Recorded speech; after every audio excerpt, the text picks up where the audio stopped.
Ya.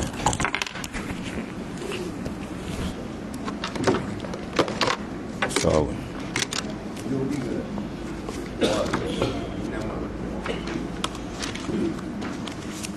لا حضرة النبي المصطفى رسول الله صلى الله عليه وسلم آله الكرام شؤونهم الفاتحة. أعوذ بالله من الشيطان الرجيم. بسم الله الرحمن الرحيم. الحمد لله رب العالمين.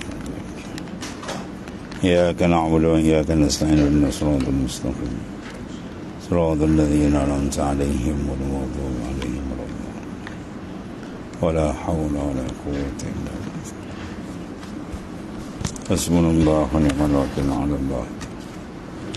بسم الله الرحمن الرحيم. قال المؤلف صلى الله عليه وسلم إنما تأكل لتعيش situ وتعيش لتأكل فإن فعلت ذلك فمثالك على المزاود كثير ومثلك في الدواب كثير فإن فعلت ذلك فإن أسبق الخيل ما ضمر. Sesungguhnya engkau makan untuk hidup dan engkau hidup untuk makan. Dia makan untuk hidup dan dihidup untuk makan. Betul? Ha? Dua-dua apa? Tak betul. Ya, kalau dia makan untuk hidup dan dihidup pula untuk makan, ya, maka banyak persamaan engkau dengan rumput dedak dan banyak juga persamaan engkau dengan binatang ternak, sama dengan geban. Ya, dia makan, dia nak hidup. Dia hidup pula nak makan. Ibadat tak ada. Makan, kerja, hidup. Betul puasa selesa pula. Ya. Saya alhamdulillah lah. Wah, bunyi dia macam. Ya. Makan pun senang, tak ada apa dah. Ya. Tak ada masalah. Itu je kerja dia kan. Anak-anak saya semua okey lah tu, okay? Dah berjaya dalam hidup, tak? Sebab dia mudah makan, mudah pakai. Sama dengan lembu ke bau kan? Ya, waktu tanya dia sifat Tuhan pun tak kenal. Ya, cara ibadat pun tak tahu. Yang dia tahu makan sama dalam kandang. Ya, sama dengan lembu, sama dengan kerbau, unta, biri sama. Siapa kata tu? Quran sebut, bukan saya sebut kan. Quran kata apa? Walaqad zara'na li jahannam katsiran minal jinni wal ins. Sungguhnya aku akan humban ke dalam neraka Jahannam tu kebanyakan daripada jin dan manusia. Sebab apa? Ya, lahum qulubun la yafqahuna biha. Dia ada hati, maknanya ada pemikiran tapi tak memikirkan kebesaran Tuhan, tak nak kenal Tuhan dia. Ya, walahum qulubun la yafqahuna walahum azanun, dia ada telinga, la yasma'una biha, tak mendengar ayat-ayat Allah, hadis-hadis Nabi SAW. Walahum azan la yubsiruna biha walahum a'yun, dan mereka ada mata tapi tak melihat kebesaran Tuhan. Maka apa dia orang macam ni dan ada akal tak sampai ke Tuhan, ada mata dan telinga tak reti menjadi alat untuk sampai ke Tuhan, maka ulaika kal an'am, orang yang sama dengan binatang ternak. Binatang ternak apa? Lembu bagi apa? Kebau, kambing, biri, besar ke unta. Gimau ke binatang ternak, makan kau. Ulaikal anam balhum adal, bahkan lebih teruk daripada binatang tersebut. Itu Quran sebut. Ya, Quran sebut terang tu. Maknanya pemikiran yang digunakan hanya untuk kehidupan dunia ya. Asal mudah pakai, senang, kaya raya, rumah besar, kereta besar, itu aja. Harta banyak, habislah. Tak ada apa, tak ada nilai orang tu. Tapi orang yang mata hati dia buta, dia nampak wah hebat orang ni. Banyak harta nak buat mana? Malaikat maut datang tu terjongkang. Malaikat maut datang, habis cerita dia. Allah. Sebab itu jangan ukur dengan benda-benda tersebut. Ukuran kita apa dalam Quran sebut? Taqwa. Inna akramakum indallahi atqakum. Semulia-mulia kamu. Quran sebut orang yang paling mulia, orang yang paling tinggi darajat takwa. Atqakum, mana orang yang paling hebat takwa. Yang bertakwa tu ada lapisan dia banyak. Sebab dia kata paling tinggi. Takwa pertama sekali apa? At-taqwa anisyirk.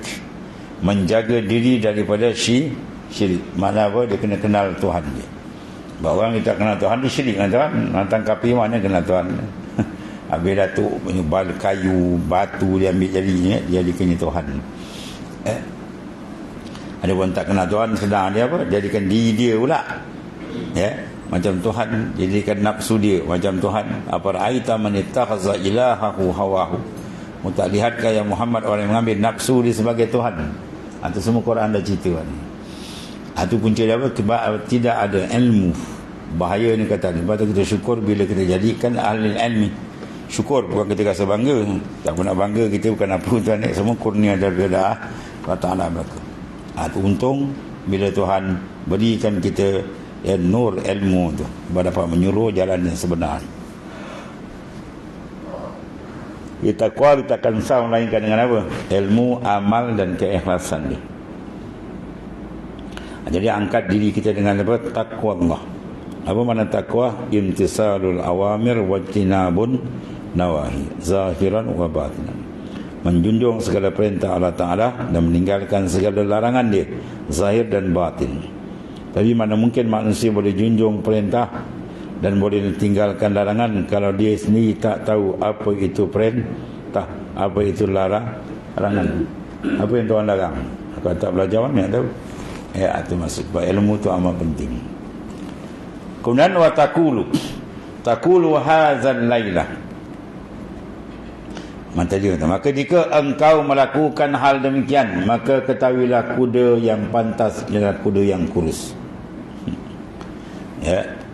Asbaqul khair madhamar. Mana kuda yang pantas ialah kuda yang kurus. Kalau kuda gemuk dan dia lari tak boleh. Segala benda kalau nak lari laju dia kena unsur ringan. Basikal racing dengan basikal Sudirman mana besar pun. Buat lagi pakai basikal tua, maut orang dah sampai dah. Kereta pun, motor semua dia ada unsur ringan.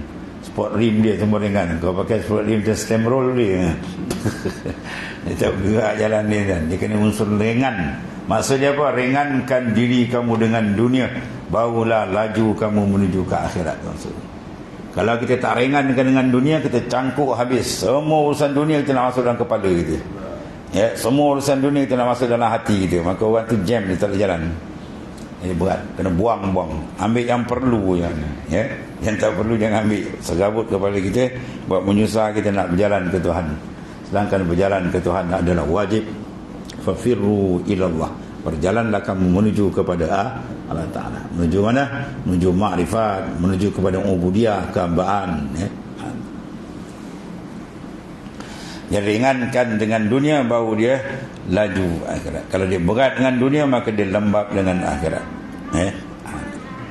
Taqul hazihi lailah uqallilul aql fa iza hadaral aql baina yadayka annahu habibun mufaharik wa man lam yuridillahu salahahu ta'ibat fihi al aqawil. Taqul, engkau berkata, hazihi lailah, pada malam ini aku akan mengurangkan makanan. Uqallilul al-aqlah, aku nak kurang makan. Ada azam. Baguslah tu kan. Wa iza aqal rajul atuma muli al-jawfu nuran. Seorang kurangkan makan, Tuhan penuhkan batin hati dengan nur. Fa iza hadaral aql, tetapi apabila makanan dihidangkan di hadapanmu, seolah-olah ia kekasih yang akan berpisah. Asyik dengan makan. Orang tak hidang tak boleh, nak makan sikit. Orang lambat nyak-nyak, sebat habis. Nak bangun macam JCB, tongkat. Zap, makan. Kadang makan kita tengok, perhati. Anak kalau tuan guru tak ni makan sekali tu kan. Sekarang dia makan, makan rajin makan tu. Tapi kita tengok dia makan macam lembu dia. Ambil telur sampai 2 biji, ambil ikan pun 2 ekor. Wah, ambil pelahap pun. Buat madu je. Kalau di Patani kan Tuan Guru Abah Sin, wali besar tadi. Dia kalau udah tak berani makan dengan dia kan. Dia tengok kau makan lebih tepuk. Pada pelahap dia tengok nak sampai ke tuan apa. Ambil piring. Kita makan pakai pinggan, dia suruh makan pakai piring. Cina dia makan begitu. Nak tambah tak boleh kan. Makan dengan dia bagi makan dengan piring, lepas tu jangan tambah dia. Kulat makan. Wow, kata kau nak jalan ke Tuhan, kau makan macam badak lapar, wah. Lepas tu ngaji tak sahut. Habis kau sahut habis kan. Untuk lapar makan.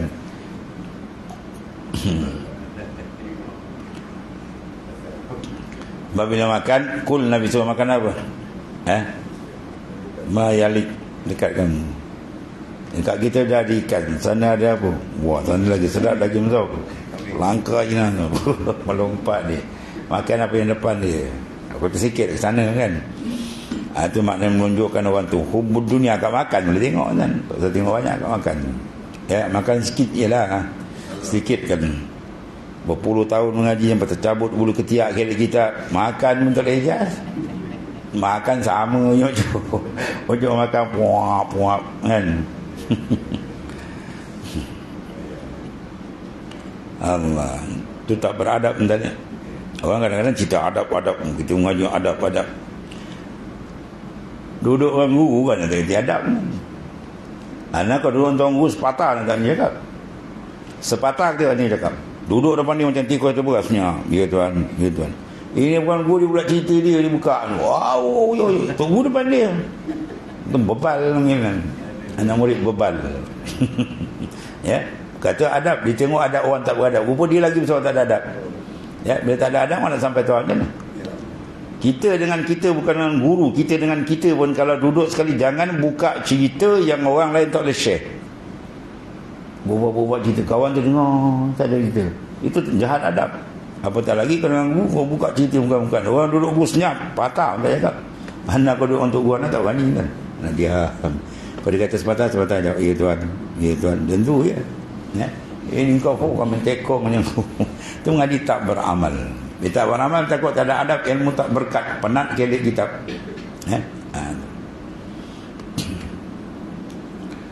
Jadi kata semangat dia konon apa? Baru tadi semangat nak sikit makan, baru angkat makan desapu habis. Seolah-olah kekasih akan berpisah asyik dengan makanan. Dan siapa yang Allah Ta'ala SWT tidak kehendaki kebaikan, pasti banyaklah cerita-cerita orang mengenainya. Ya, macam-macam akawil kunyi bila apa-apa orang cerita dia tu puang. Habis. Qala Allah Ta'ala wa man yuridillahu fitnatah falan tamlika lahu minallahi syai'ah. Allah SWT berfirman, dan siapa yang Allah Ta'ala SWT kehendaki fitnah ke atasnya, maka engkau tidak akan dapat memiliki baginya daripada Allah SWT suatu pun. Kalau Tuhan nak kenakan dia ujian, dia berat, maka katakan milik bagi dia daripada sesuatu pun. Mana tak nampak dia jalan, kau cakap juga dia buat odoh. Kau cakap bacalah Quran, hadis Nabi, apa tak masuk. Itu orang telah terfitnah qalbi. Qalbi yang telah rosak. Masuk apa pun ayat dibaca tak masuk. Apa nasihat pun tak melekat dalam qalbi. Itu menandakan sudah berat. Kemudian ma ahrabaka minal hawan wa ma awqa'aka fihi tuhinu nafsak wa tulqiha fi mawatinir rada. Alangkah pantasnya engkau lari dari kehinaan. Dan apakah yang menjatuhkan engkau dalam kehinaan? Engkau menghina nafsumu dan mencampakkannya ke dalam tempat-tempat kebinasaan. Maknanya kita pantaslah dari kehinaan. Orang semua tak nak terhina. Dan apa yang menjatuhkan engkau dalam kehinaan? Apa benda yang menjatuhkan kehinaan? Tuhinun nafsak, engkau menghinakan nafsumu dan mencampakkan dia ke dalam tempat kebinasaan, tempat-tempat maksiat munkar. Mana kita menghinakan diri sendiri. Sebab kehinaan itu ada pada melanggar perintah. Kemuliaan itu ada pada menjunjung perintah dan arahan Allah Subhanahu wa taala. Qala ba'duhum kun ma'allah katifli ma'a ummih kullama dafa'athu ummuhu tarama 'alaiha wa la ya'rifu ghairaha.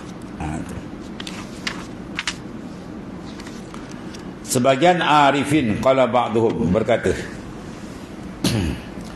jadilah engkau bersama Allah Ta'ala, kun ma'allah, maknanya kita kena ma'iyah, memandang kesertaan Tuhan.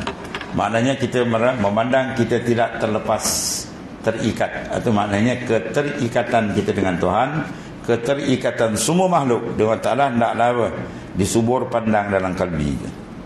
Maknanya kita jangan terasa kita terasing. Tak ada siapa boleh urus satu perkara pun melainkan semua dengan izin Allah Ta'ala. Billah. Kalau gitu, kullama dafa'tahu ummuhu tarama 'alaiha.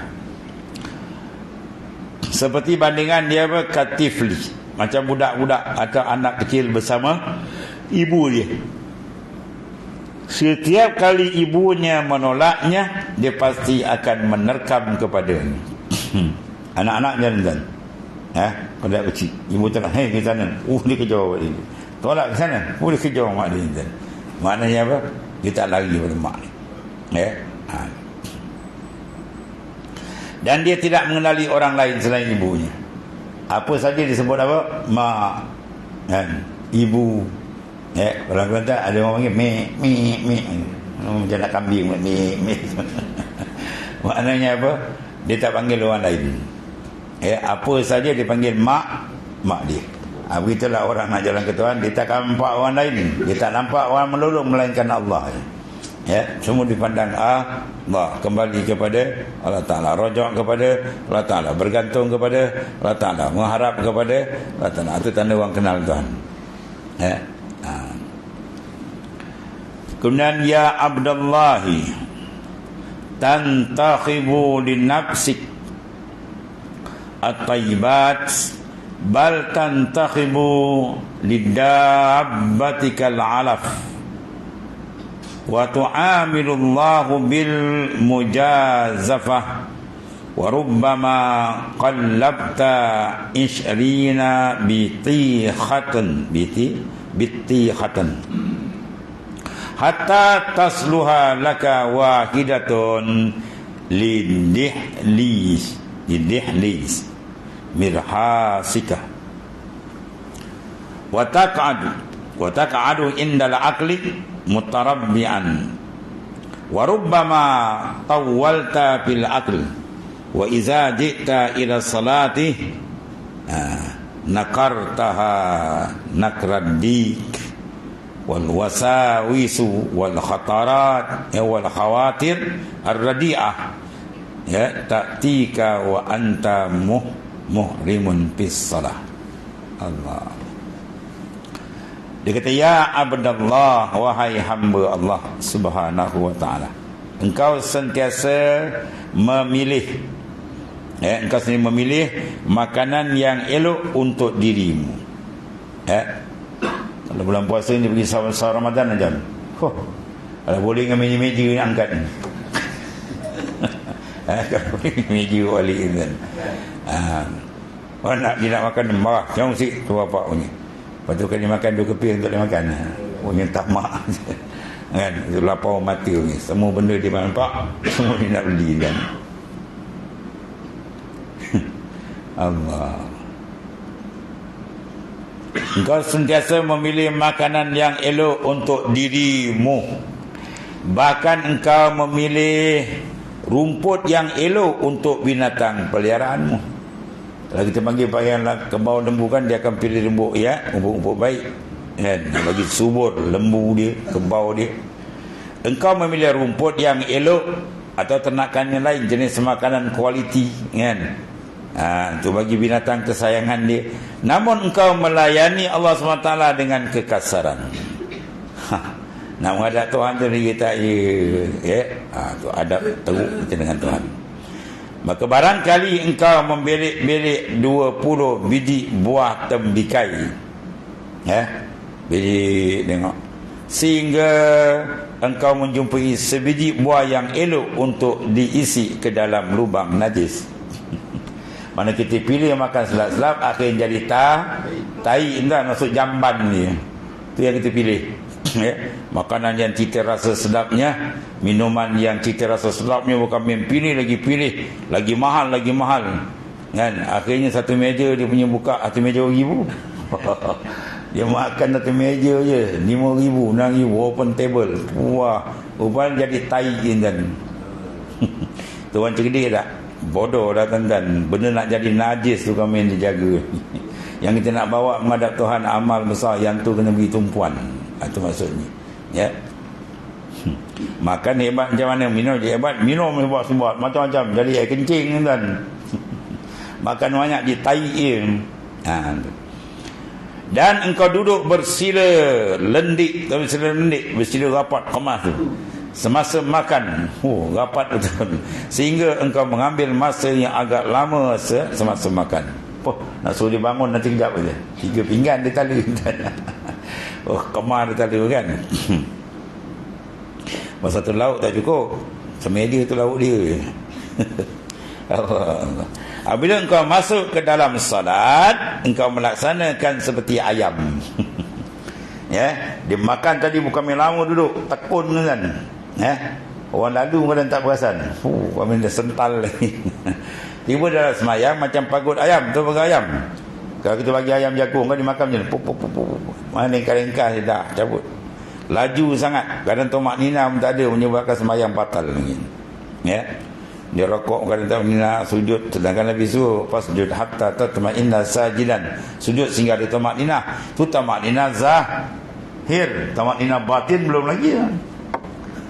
Ni buat bincang tamat tinazahir kadang tak ada. Putus kami laju kan.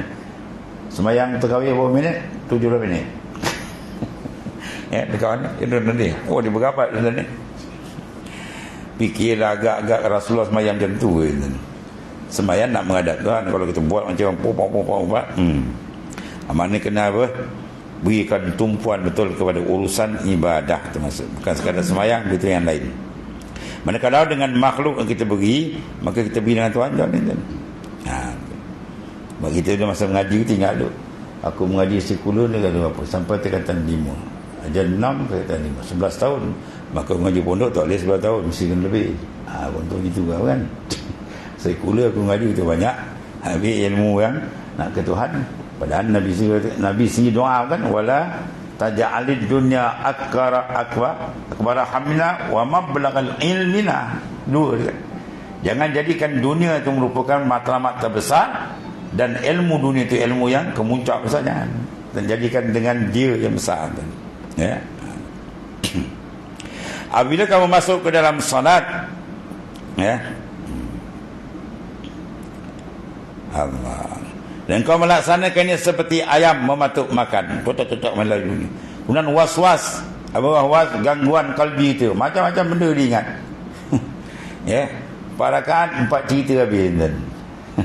Ya, 4 cerita dah tu, popok macam-macam. Yang ke laut pergi laut, darat pergi ke darat kan. Dan segala lintasan hadir kepada engkau. Ya, sedangkan sesudah pun, ya, sedangkan engkau sudah pun mengangkat takbiratul ihram salat. Wa anta muhrim fi salat. Allahu akbar. Allah Maha besar. Mana apa yang lain kecil. Bila besar duduk kat mana tadi? Benda yang dibesarkan, lebih tumpuan pada insan dalam hidup ialah benda yang ada dalam hati. Ya, kalau dia gila dunia, kat mana duduk dalam hati? Ada kejar dunia. Kalau dia gila akhirat dalam kalbi dia kejar akhirat. Kalau dia gila kepada Allah Ta'ala, dia akan jadi jalan Tuhan. Itu maknanya benda yang dalam kalbi itulah benda paling besar. Lepas tu kalau dia suka orang tu, kau jangan takut, engkau ada dalam hatiku. Itu mana dia kasih benda besar. Dia kata dia tak ada dalam hatiku lagi dah. Mana tak kasih? Itu maksudnya. Berdinakan, sebab dia kata qalbi baitur rabb, rumah Allah. Mana kita kena letakkan di dalam. Bukan letakkan zat Tuhan, nak letakkan apa? Tumpuan kita, matlamat hidup kita dengan tiba-tiba semayang tu silatul bainal abdi wa rabbih. Semayang tu silah, mana kontak hubungan antara hamba dengan Tuhan. Kita semayang ada tak kontak? Ya, kita angkat, kita takbir, lenyap dah pandangan lain, berhubung betul. Kalau tak ada, makna semayang ni tak jadilah. Semayang zahir saja, batin dia belum lagi. Itu makna kena tumpu. Ya, kalau makan kita tumpu tu betul, lupa lain lah dia makan. Tumpu betul, tak ingat benda lain. Ni makanan roh lagi besar. Tu makanan jasad. Yang ni qutul arwah. Ibadat semua dipanggil makanan rohani kita. Dia lebih besar daripada jasad. Unsur rohani lebih besar dari unsur jasadi. Ya. Unsur jasad ditamat tempat liang lahat dia habis. Ya, dia masuk liang lahat tinggal semua. Ya, apa semua tinggal. Adapun unsur roh dibawa sampai ke sana. Ya, amal saleh semua bawa. Tu yang paling besar bekal kita nak bawa. Dan semua tuan pengarang usik kalbi kita supaya kita apa? Sebab kita semua bahasa kalbi kita ni. Ya, tengok kalbi kita ada tak? Ya, sebagaimana yang dikendaki situ. Pertama tadi nak apa? Supaya hati kita ada dengan Allah Ta'ala, sekurang-kurang macam budak kecil dengan ibu. Apa saja dia bersandar, memanggil, merayu, merapatkan diri dengan Allah. Habis. Kemudian misalu man hazihi halatuhu kaman nasaba naqsah lil hadab waqa'a warrimahu wassihamu taqsiduhu min kulli janib apalah haza ahmaq. Tuan Palan cantik buat perumpamaan dan misal dan kiasan supaya kita mudah tangkap. Perumpamaan orang yang keadaannya seperti ini, ya, samalah orang yang ingin menembak kepada sasaran dan dia hanya duduk bersahaja, sedangkan lembing dan anak panah semuanya tertumpu kepadanya dari segenap penjuru. Apakah kebodohan ini?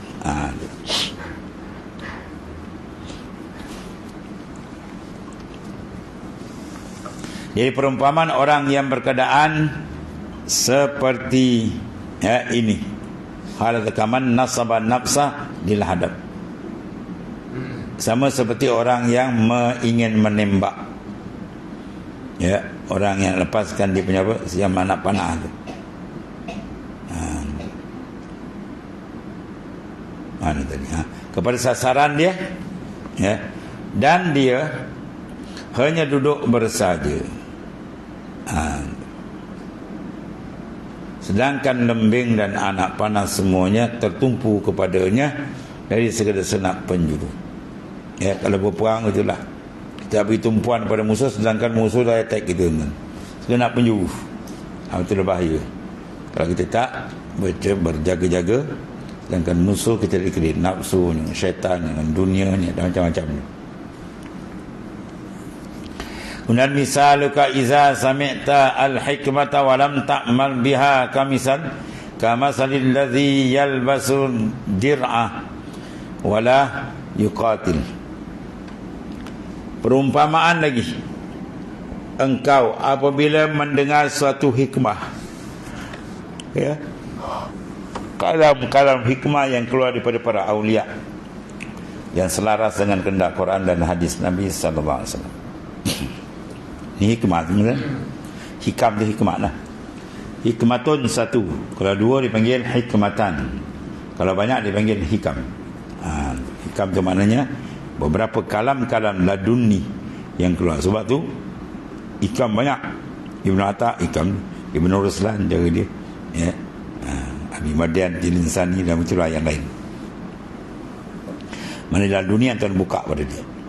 Jadi perumpamaan pula kita dengar kalam-kalam hikam ulama punya, ya, sedap dengan. Dan engkau tidak beramal, tapi tak beramal. Seronok turhu, bila baca menyangkut, tengok huraian sedap-sedap, tapi tak beramal. Dengan seperti orang memakai perisai tapi tidak menyertai peperangan. Siap perisai dan baju kemar, baju rantai, baju bersih, siap. Orang pergi tidak pergi. Yang itulah maksud dia apa? Tak sampai matlamat, ya, dia kena berperang yuqatil. Begitulah kita mana. Dengan kalam-kalam hebat, mana senjata-senjata tajam yang telah dihulurkan oleh pengarang kita. Kalam-kalam ni cantik. Maka kena amalkan betul, mendapat dia merasai betul. Kemudian ala faqad hasalan nida ala sil'atina fahal min mushtar. Ingatlah dia kata, maka sesungguhnya telah dipamerkan iklan ke atas barangan kami. Namun adakah orang yang membelinya? Ada ketahui oleh Hubai jaga-jaga. Ya. Faqad hasalan nida ala silati. Semuanya telah dipamerkan hasilah iklan ke atas barang kami. Namun adakah orang yang membeli? Apa maksudnya? Hasil nida seruan silah. Tidak ada tak orang menyambut. Di mana kita mengaji, ada kata sambut betul pengajaran yang telah diberikan supaya kita amal. Jangan dipamerkan tadi, didedahkan macam-macam ilmu kita dapat tiba-tiba kita pandang saja, ataupun kita tidak membeli. Kita kena ambil, itu maksudnya. Habis. Kemudian qimatu ma anta masyghulun bih. Fa in istaghalta fid dunya fala qimata lak. Sebab di anna dunya kal jibah la qimata laha. Itu dia. Ya Allah. Qimatu ma anta masyghulun bih. Harga diri kamu, ya, nilaian kita ni adakah hebat atau sebaliknya, adakah tinggi atau rendah, ya, terang atau gelap, harga diri seorang tu bergantung kepada nilai pekerjaan yang engkau ceburkan diri dengan dia. Dia ada kerja apa, ya, pada kerja jaga, nilai jaga. Kalau dia benda takbir, besar lagi, dan itu seterusnya. Maknanya bergantung kepada pekerjaan. Baik, sekarang dikias ni. Harga diri engkau bergantung kepada nilai perkara yang engkau ceburkan. Manakala dia ceburkan diri dengan kerja dunia, maka dia menghinakan diri, tak ada nilai. Kalau kerja akhirat, itu ada nilai sikit. Yang kerja paling tinggi, kerja dia dengan ta'ah Allah Ta'ala terus, ya, boleh bersih. Maka jika engkau ceburkan dirimu dengan dunia, maka tiadalah nilai dia, la qimah, tidak ada nilai dan harga diri bagimu. So di akhirat dia menyesal habis.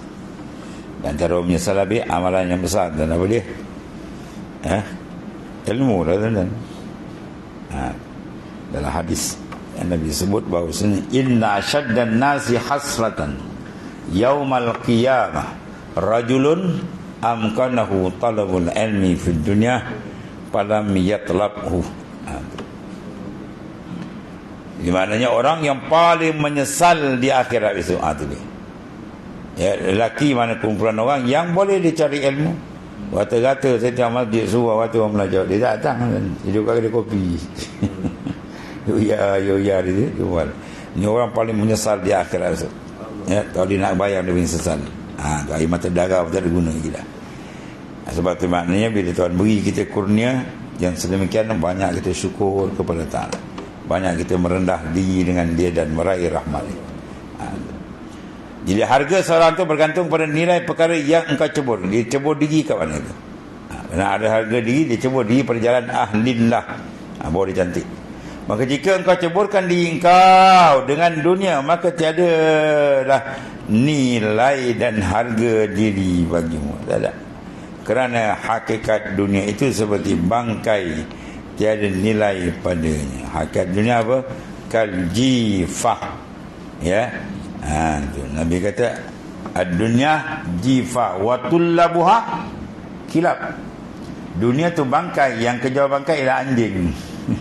Waktu para awliya bila dikasyafkan, dia tengok pengajar-pengajar dunia yang pelahap dan halal haram boleh tak kira, rupa anjing dia tengok. Nampak rupa anjing pun.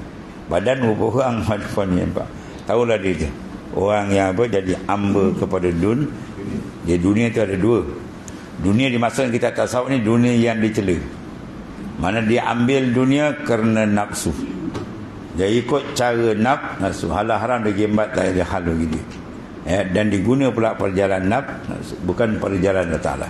Maka dunia ini panggil kaljipah, macam bangkai tak ada harga. Tapi kalau dunia tu kita cari dapat duit kita gunakan untuk jalan Allah Ta'ala, maka harta benda diguna jalan Tuhan, atau tidak jadi bangkai, itu dipanggil tempat tanaman dunia. Ad-dunya mazra'atul akhirah. Dunia ni apa? Mahal zar'i, tempat bercocok tanam. Maknanya kalau kita guna cocok tanam benda mahal, esok dapat kutip hasilnya. Tapi kalau kita tak menanam saja, kan? Orang pergi sawah, duduk atas pangkin, orang pergi mengumput, membajak, mengumput, dia goyang kaki. Wah, ambil angin makan nasi sedap. Besok orang sabit padi, dia sabit lalang. Orang sabit padi, dia sabit lalang. Dia banyak pokok dia. Maknanya mazra'. Apa nama mazra'? Mahaluz zar'i, isim makan, mana tempat menanam. Apa yang kita nak tanam? Amal soleh. Apa saja yang Tuhan sebut, itulah bentuk tanaman. Seolah-olah dia macam tanaman, tanah banyak. Besok kita pungut hasil di sana. Ini tak nak menanam, ini nak pungut hasil macam mana? Allah. Jadi harga manusia tadi diukur kepada apa? Penumpuan hidup dia. Ma anta masyghulun bih. Masyghul itu mana istighal, tumpu. Kalau ditumpu jalan Tuhan, harga nilaian tinggi. Kalau ditumpu pada makhluk, tidak ada nilaian di sisi Allah Ta'ala. Allah. Ini maksudnya apa? Pilih jalan untuk jalan ruh, bukan jalan jasad. Jasad benda sementara je lah. Allah. Atau mana harga diri engkau bergantung kepada nilai perkara yang engkau ceburkan diri dengannya. Maka jika engkau ceburkan diri dalam dunia, maka engkau tidak ada nilaian harga diri Ta'ala. Kerana hakikat dunia itu seperti bangkai, tiada nilai padanya. Kemudian afdalu ma yatlubul abdu minallah ayakuna mustaqiman ma'ahu. Allah. Qala Allah Ta'ala ihdinas siratal mustaqim. Dan satu lagi tengok sini. Afdalu ma yatlubul abd. Maknanya seafdal barang yang menuntut oleh hamba daripada Ta'ala. Ada sama makna dia. Afdalu ma, seafdal barang yatlubu, menuntut al-abdu oleh hamba minallah, daripada Ta'ala. Apa dia? An yakuna mustaqiman ma'ah. Diminta kepada Ta'ala bahawa dia menjadi orang yang istiqamah bersama Allah Ta'ala. Hati dia ma'iyah dengan Tuhan secara istiqamah. Itu kena maknanya pun, kena riyadhah betul. Dia sentiasa di Allah. Di mana saya duduk, itu menandakan iman dia sempurna. Afdalul iman anta Allah haitsuma kunta. Iman paling afdal bila dia apa? Dia berserta makna. Allah Ta'ala sentiasa haitsuma kunta, di mana saja kamu berada, hati diingat dengan Tuhannya dan bermesra dengan Tuhannya. Permintaan yang paling perlu temannya, perlu diminta oleh seorang hamba Allah SWT ialah bahawa dia menjadi orang yang istiqamah, tetap bersama Allah SWT di mana saja. Allah. Kemudian Allah Ta'ala berfirman, tunjuk kepada kami jalan yang istiqamah. Apa firman Allah Ta'ala? Fatlub minhul hidayata wal istiqamah wa huwa an takuna ma'allahi tabaraka wa ta'ala fi kulli halin billazi yardahu laka wa huwa ma ja'a bihi allati al-muqarram sallallahu alaihi wasallam. Hendaklah engkau meminta hidayat dan istiqamah. Hidayah itu mana kita nakkan dulu. Hidayah itu tarik dengan hidayah itu muwasilah. Hidayah yang sampai kita kepada Tuhan. Ada satu hidayah tarik, dia nampak jalan, tapi dia tak boleh pergi, dia jam. Itu lagi bahaya. Kebanyakan orang berilmu yang tak beramal di utara itu.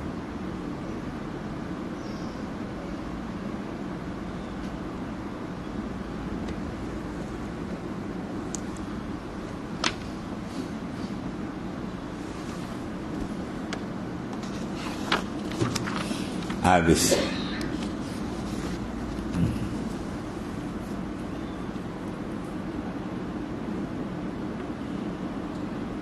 Mana tadi?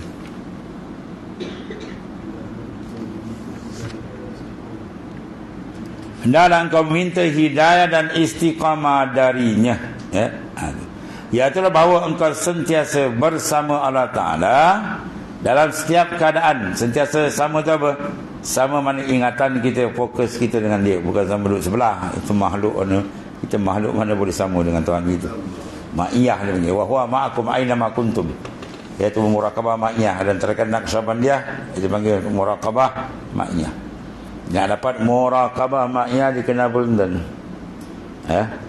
Dia kena rajin wukuf qalbi dia dengan Tuhan. Wukuf qalbi dia. Dan wukuf qalbi tidak boleh duduk. Dia mesti ada tahlil. Dia mesti ada nafi wal isbat. Ya, nafi isbat dia ada pengemas. Tuan-tuan boleh masuk ke dalam rumah tidak kemas, boleh duduk.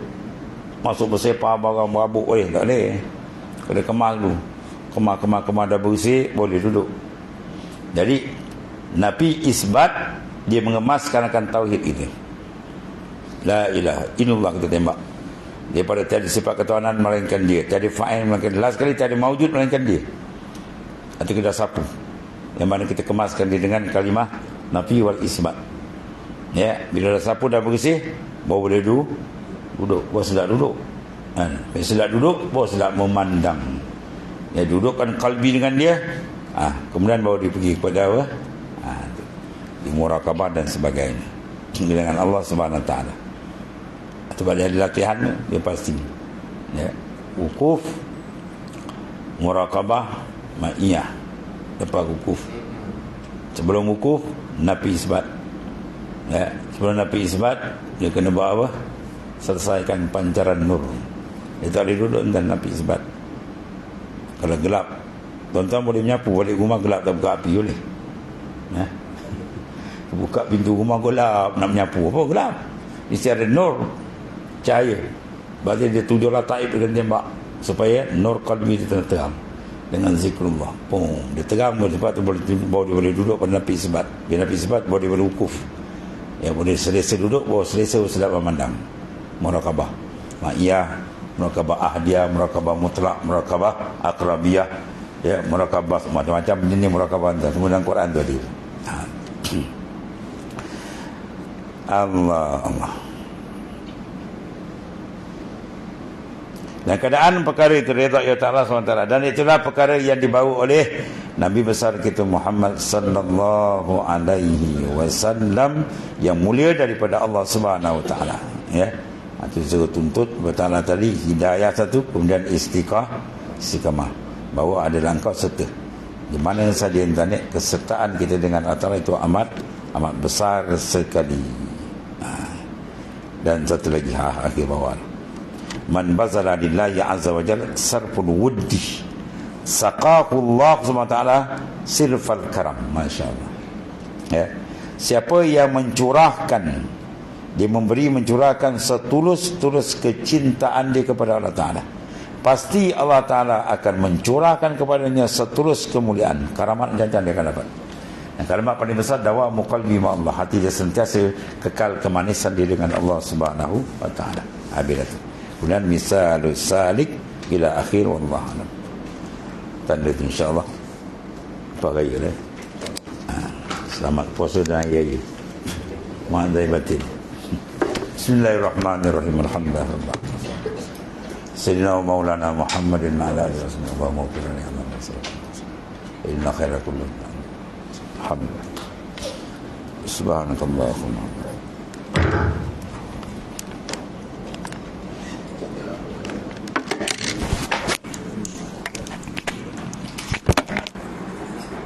Imam Syabani meninggal.